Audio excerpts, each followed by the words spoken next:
La cosmovisión bíblica nos ofrece un enfoque que va más allá de la fe personal, proveyendo principios primordiales para entender y moldear la educación, el Estado, el trabajo, la economía y también la cultura. Esta perspectiva unificada nos revela cómo cada una de estas áreas fundamentales de la vida humana está naturalmente ligada al propósito y los valores divinos. A continuación, mis compañeros de grupo expondrán cada cosmovisión designada. Continuamos con la exposición. La educación según la cosmovisión bíblica. La educación moderna se enfoca principalmente en la transmisión de conocimiento académico, dejando de lado la formación espiritual y moral. Desde una cosmovisión bíblica, la educación es un proceso integral que reconoce a Dios como la fuente de toda verdad. Este enfoque se basa en tres principios fundamentales. 1. Dios como centro del conocimiento. Toda sabiduría comienza con el temor de Dios. Proverbios 1:7. El aprendizaje debe integrar la fe con todas las áreas del saber, reconociendo a Dios como su origen. 2. Formación del carácter según Cristo.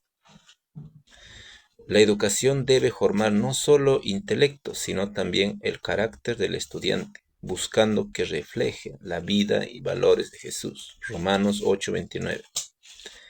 Como la compasión, la justicia y la integridad. 3. Enseñanza generacional de la verdad.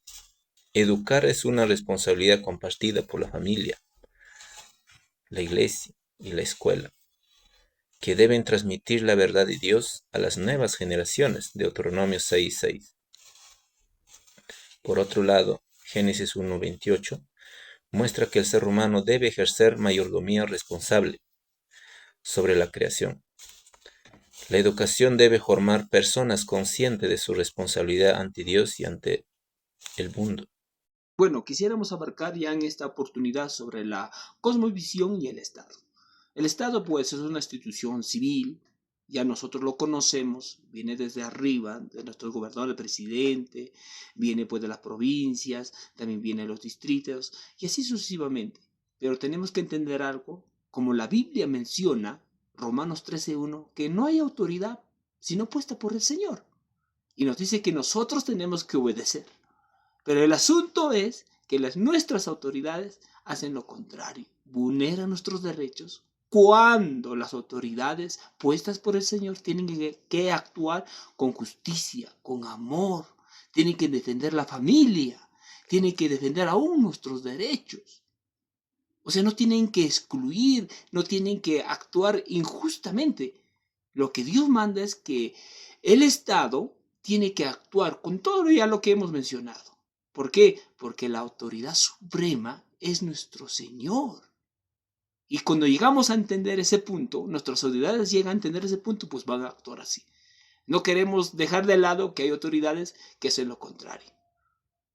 Pero siempre, siempre Dios tiene que tomar el control en algún momento de nuestras vidas y a un momento de sus vidas de nuestras autoridades. La cosmovisión bíblica transforma el pensamiento del trabajo de una obligación a una vocación. Es la oportunidad para glorificar a Dios y a la vez también servir al prójimo y desarrollar el potencial del ser humano. Aquí tenemos unos textos de referencia en cuanto a la cosmovisión y el trabajo. Génesis capítulo 2, versículo 15 nos menciona: tomó pues Jehová al hombre y puso en el huerto del Edén para que lo labrara y lo guardase, dando a entender este texto que para el hombre era una bendición, era un privilegio, pero también era la oportunidad para que el ser humano pueda tener esa cercanía en cuanto a la labor y al trabajo, ya que por medio de ello pues se estaba otorgando ciertos beneficios y ciertas responsabilidades también.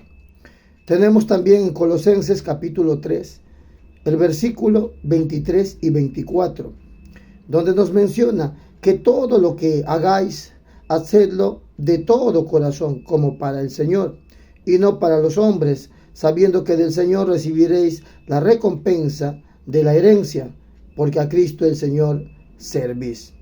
A la vez también aquí se resalta una vocación, o sea que el trabajo se tenía que hacerlo con mucho amor, ya que el ser humano, en este caso nuestros primeros padres, Adán, tenía que hacerlo con mucho amor.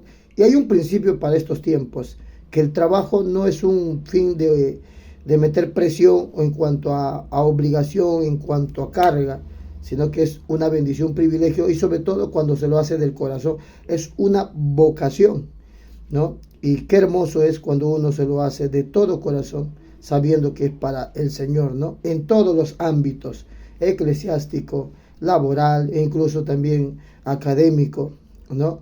En todas las áreas, llámese hogar, llámese también en el trabajo.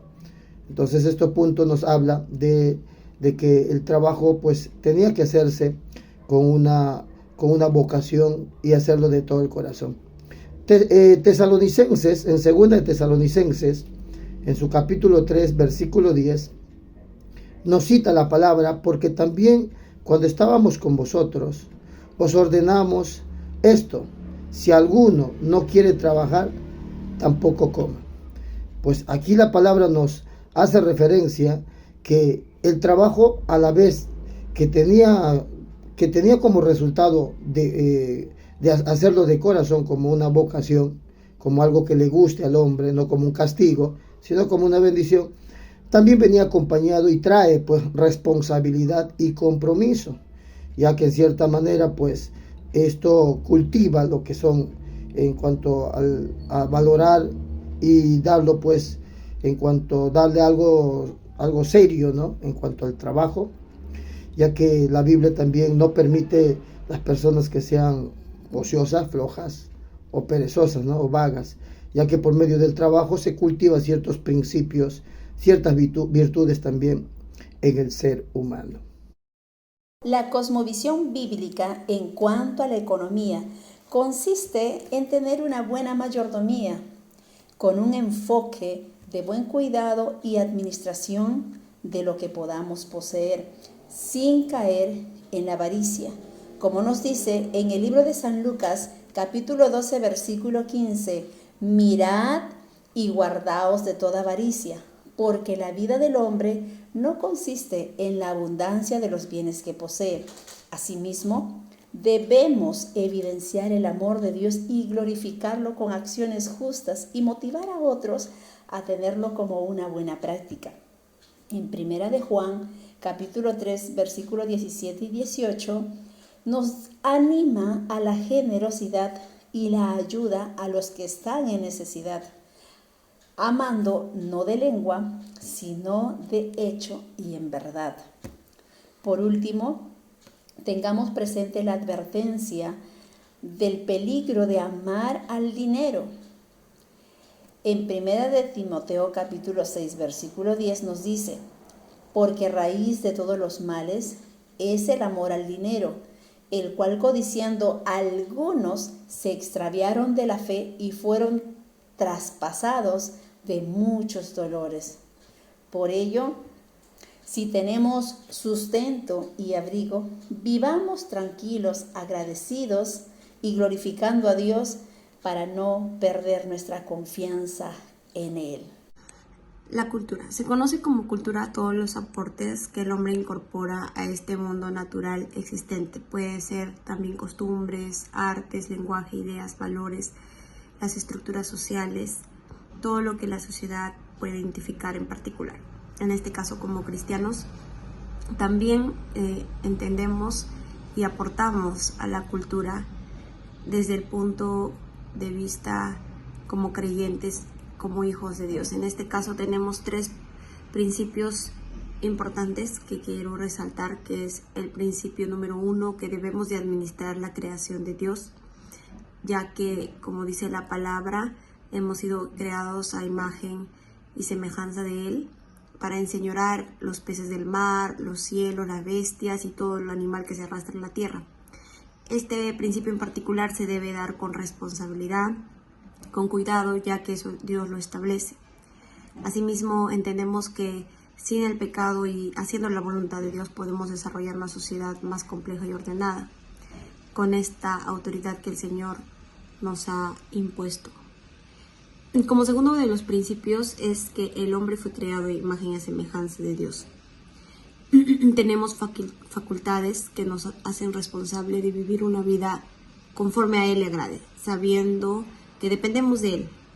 Tenemos como creyentes saber que dependemos de Él, y también a través de la oración podemos transformar nuestros pensamientos y poder aplicar en nuestra vida diaria los atributos, dentro de lo posible, los atributos del Señor, ¿no? Vivir en una vida de amor, de paz, sabiendo que tenemos un propósito en esta sociedad y principalmente, como estamos hablando, en la cultura. El tercer principio también es importante establecer el reino de Dios. Como dice la palabra, venga tu reino, hágase tu voluntad como en el cielo, así también en la tierra. El Señor quiere que nosotros podamos establecer su reino, amén, y ser un modelo de ejemplo para toda la sociedad en todos los ámbitos. En conclusión, la cosmovisión bíblica provee un punto unificado a través del cual la educación, el Estado, el trabajo, la economía y la cultura adquieren un propósito trascendente. Cada cosmovisión es vista como un ámbito donde los principios divinos de sabiduría, justicia, dignidad, mayordomía y redención deben manifestarse. Así, estos enfoques no solo guían la vida individualmente, sino que impulsa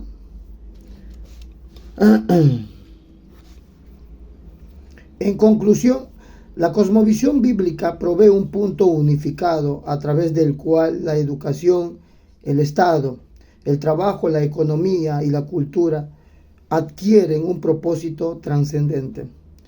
Cada cosmovisión es vista como un ámbito donde los principios divinos de sabiduría, justicia, dignidad, mayordomía y redención deben manifestarse.